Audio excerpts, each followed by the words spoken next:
یہ صدائے حریت جموں کشمیر ہے۔ کشمیر اپ ڈیٹ کے ساتھ ابن سلام۔ بھارت کی طرف سے جاری فوجی محاصرے اور مواصلاتی پابندیوں کے باعث مقبوضہ وادی کشمیر اور جموں کے مسلم اکثریتی علاقوں اور لداخ میں آج مسلسل 99 روز بھی معمولات زندگی مفلوج رہے۔ خاموش احتجاج کے طور پر کشمیری بھی اپنی دکانیں اور کاروباری مراکز صبح شام کے اوقات میں ہی کچھ گھنٹوں کے لیے کھولتے ہیں، جبکہ تعلیمی ادارے اور دفاتر ویرانے کا منظر پیش کر رہے ہیں۔ دریاسنا قابض بھارتی فوج نے اپنی ریاستی دہشت گردی کی تازہ کارروائی کے دوران ضلع بانڈی پورہ میں آج ایک اور کشمیری نوجوان کو شہید کر دیا ہے، جس سے گزشتہ 24 گھنٹے کے دوران شہید ہونے والے نوجوانوں کی تعداد بڑھ کر 2 ہو گئی ہے۔ دوسری طرف سری نگر جموں شاہراہ شدید برف باری، بارش اور مٹی کے تودے گرنے کی وجہ سے 2000 سے زائد گاڑیاں درماندہ ہوئی ہیں۔ ادھر تامل ناڈو کے حزب اختلاف کی مرکزی جماعت ڈی ایم کے نے بھارتی حکومت کو شدید تنقید کا نشانہ بناتے ہوئے کشمیریوں کے جذبات کا احترام کرنے پر زور دیا۔ چنائی میں ڈی ایم کے جنرل کونسل کے اجلاس میں منظور کی گئی ایک قرارداد میں کشمیریوں کی منشا کے بغیر 5 اگست کے یک طرفہ اقدام کی مذمت کی گئی اور گرفتار کیے گئے تمام کشمیریوں کی فوری رہائی کا مطالبہ کیا گیا۔ جموں کشمیر کی خصوصی حیثیت ختم کیے جانے کے بعد دنیا بھر کے ساتھ ساتھ برطانیہ کی انتخابی مہم کے دوران بھی تنازع کشمیر کی گونج سنائی دے رہی ہے۔ تارکین وطن کشمیری حزب اختلاف کی لیبر پارٹی کی مدد سے ووٹرز پر اثر انداز ہونے کے لیے سوشل میڈیا کے پیغامات اور چیٹ گروپس استعمال کر رہے ہیں۔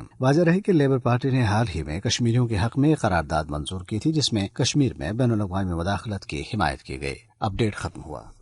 مقبوضہ کشمیر میں جاری بھارتی فوجی محاصرے اور مواصلاتی لاک ڈاؤن کو 99 روز گزر گئے ہیں۔ بھارت کی بوکھلاہٹ اور خوف کا عالم یہ ہے کہ اس نے جہاں کشمیریوں کے دیگر حقوق سلب کر رکھے ہیں، وہاں مذہبی رسومات کی ادائیگی پر بھی مکمل پابندی ہے۔ اس حوالے سے سنتے ہیں جموں کشمیر مسلم لیگ کے نائب سربراہ اور حریت کانفرنس آزاد کشمیر شاخ کے رہنما اشتیاق حمید کی گفتگو۔ مقبوضہ کشمیر میں 5 اگست سے مکمل لاک ڈاؤن ہے اور کل 100 روز مکمل ہونے جا رہے ہیں۔ پوری وادی میں خوف اور دہشت کا ماحول ہے اور پوری وادی کو ایک جیل خانے میں تبدیل کر دیا گیا ہے اور اب مذہبی آزادی کو بھی مکمل طور پر سلب کر دیا گیا ہے۔ کل 12 ربیع الاول کو حضرت بل سری نگر میں جو اجتماعات ہونے جا رہے تھے، اس کو بھارت میں پابندی آئی۔ بھارت یہ سمجھ دے کہ ایسے اونچے ہتھ کنڈوں سے نہ تو تحریک آزادی کو دبایا جا سکتا ہے، نہ مسلمان جموں کشمیر کے مذہبی آزادی ہے اور مذہبی جو رسومات ہیں ان کو ادا کرنے سے روکا جا سکتا ہے، بلکہ ہم پوری دنیا سے مطالبہ کرتے ہیں کہ بھارت کی روش کو بھانپ لیں، اثرات کو